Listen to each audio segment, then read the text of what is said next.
Hello everyone, Modest Mouse here, back with a new video. Yes, I know, I got lazy, okay, sorry, I started watching Breaking Bad, and, today, I'm trying something new, where I'm basically going over, a few albums I'd like to go over without a full review that I just don't have, like, a ton to say about specifically about the album. And I am doing the new Black Dresses album, Forget Your Face, the newish Animal Collective album, Time Skips, and of course the new Conway the Machine album, God Don't Make Mistakes, quickly, and then give them ratings. So first I am reviewing Black Dresses, Forget Your Own Face, and this new Black Dresses record is just 20 minutes long, their shortest to date. And this record is following their last album, Forever in Your Heart, which came out, over a year ago now. Damn. And that record was, pretty damn good, but in my opinion, not as good as their 2020 album, Peaceful as Hell, which was pretty great. I mean, really harsh, interesting, vivacious, hooky, and, just overall really sound and consistent. Definitely one of the better albums of that year. And Black Dresses are such a great mixtures of their contemporaries with just amazing songwriting. Like, I'm not even, like, a huge fan of their music itself. Like, it's not my favorite genre, but just the way that they craft their songs is so admirable. There's also Waste Isolation, Thank You, and Love and Affection for Stupid Little Bitches, which weren't as well made as the albums that I mentioned before, being Forever in Your Heart and Peaceful as Hell. This record starts off very interestingly. You 2 is a very harsh and intense song, obviously no stranger to Black Dresses sound, but the structure on these tracks are just really well made. Look, they may not be like my favorite thing to listen to, but they're just like, I have to drill this in, they're experts at writing songs in a consistent way. I mean, songs like Let's Be just have such a sporadic sound, yet they work so damn well, with these unique hyperpop-esque sounds just blending so well on a track like the aforementioned Let's Be or Earthworm, and also the way the vocalists are just ripping their throats out at times. The whole record is very angry. This whole record is very angry, unlike their other records, which were, of course, harsh, but not like this. Don't get me wrong, they were angry, but not in like a hateful way, but in like a self-exodus type way, to where they seem to be like self-loathing in a way. Back to the structure of these songs, it just surprises me how Black Dresses can easily make a song that says everything they want to say in just 2 minutes. It's very admirable when an artist makes a long song that's like consistently good, but like it's almost just as impressive if they make like a very short song that says everything they want to say and that just sticks, a very tight song. That just, like, sticks with you, and it's just great. And I feel like that's what this record is. A very punchy, messy, and self-absorbed, for lack of a better word, record that just sticks with you. I'm not over the moon for most of this, but it's really respectable for what it is, and it just adds more variety to the Black Dresses' already good discography. That was desperately needed. I forgot to rate the Black Dresses record. I'm feeling a decent, strong 7 on the Black Dresses record. I forgot to rate that, I'm so sorry. And next is Time Skips by Animal Collective.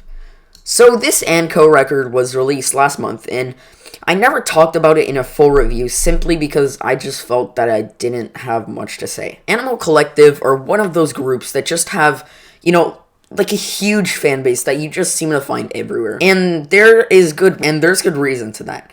That being that their discography is just, is killer. Their debut, Spirit They've Gone, Spirit They've Vanished, is a great debut, and it was really challenging to me on first listen, as well as a couple other Anco records, which I'll go over. But over time, I've gone to appreciate it. There is also Campfire Songs, which I feel like is hugely underrated, personally. I think it's pretty raw naturally, and I love it. But Anco has a lot more. Sung Tongs and Feels are some of their absolute best, and some of their best received, not just critically, but also by their fan base. And then there are their last 2 albums of the 2000s, being Strawberry Jam and Merryweather Post Pavilion. The former is probably my favorite Anco record to date. It's just so damn good and so special, and I mean, it's special and adventurous without being weird. Like, it doesn't go on the realm of oh, I'm listening to this just because the people who made this thought it was strange and quirky, but it's weird, but it's not too adventurous. You know what I mean?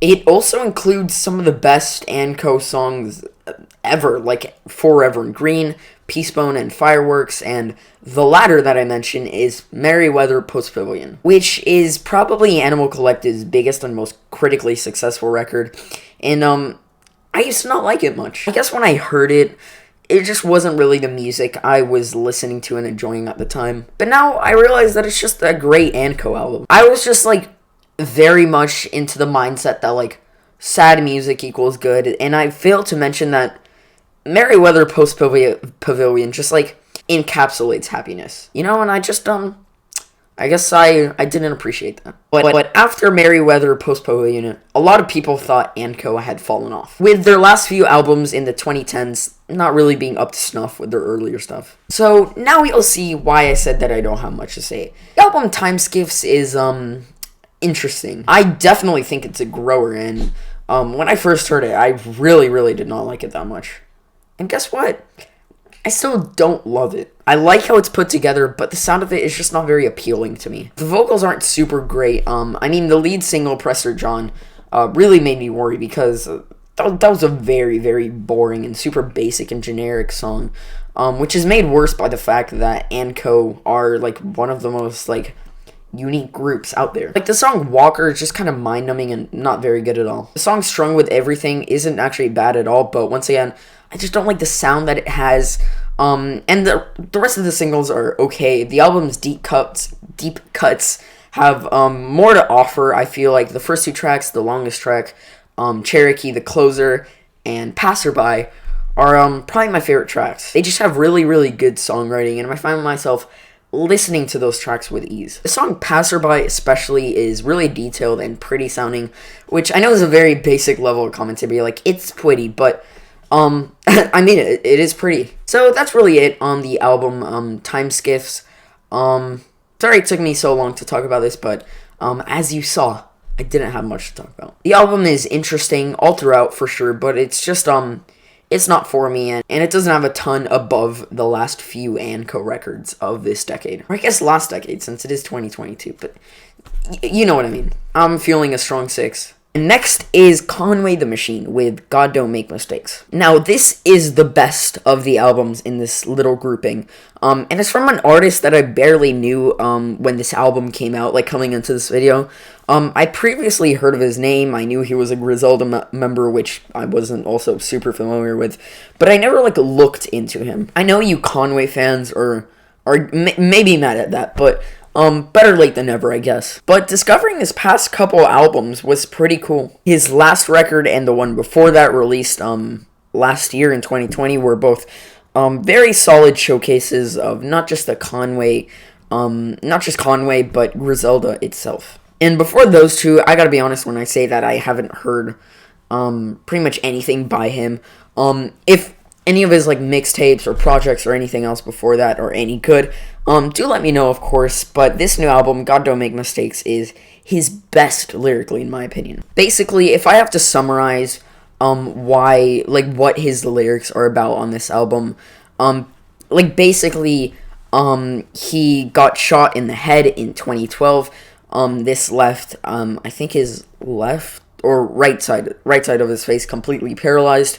And when I first heard his music, I didn't like his flow or the way he rapped at all, which now I realize sounds cold and heartless. And now knowing that he got shot and he's paralyzed on the right side of his head, or his face, like, that just adds so much, like, personality and character and presence to his music. And basically, that's what this record is about. Not just the incident itself, but how he'll be remembered, how he thinks that he'll be remembered.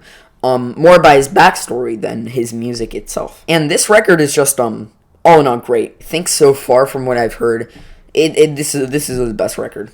Fuckload, introduces this record so damn well. I mean, I gotta mention this. The features on this album are, like, top tier.